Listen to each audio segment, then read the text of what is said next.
Brian Kohberger, the man accused of the brutal stabbing deaths of 4 University of Idaho students, appeared in court today and is scheduled to be arraigned. He was indicted on murder charges last week by a grand jury. NBC's Gadi Schwartz is in Idaho this morning with the latest. This morning, accused killer Brian Kohberger will make his first court appearance since being indicted by a grand jury on 4 murder charges. A spokesperson for the court says the process should be quick. This is basically procedural around advisory of rights, entry of plea, possibly bond. Kohberger is expected to enter his plea today. He said through a previous defense attorney he believes he'll be exonerated. The indictment comes 6 months after the shocking killings of 4 college students, Xana Kernodle, Ethan Chapin, Kaylee Gonzalez, and Madison Mogan, in their shared home near the University of Idaho campus. Maddie Mogan would have turned 22 this week. I want people to remember Maddie as just being a loving, caring, just beautiful person who everybody just misses so much.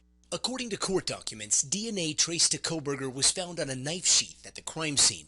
And in a recent Dateline exclusive, a source with inside knowledge of the investigation says detectives have found evidence that several months before the murders, Kohberger went on Amazon to buy a K-bar knife and sheath. Greg Cooper, a retired FBI profiler who has studied killers of multiple victims, sharing his theory. He's been thinking about committing crimes for a long time. With that knife? Absolutely. He has to become familiar with it, feel at ease with it.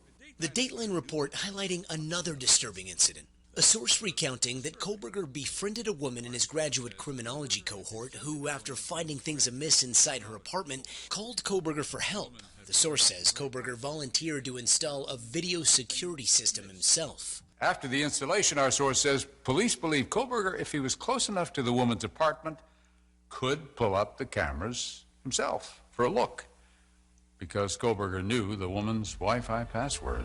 The source adding that Kohberger is now considered a strong suspect in the break-in, though he has not been charged in connection with the incident.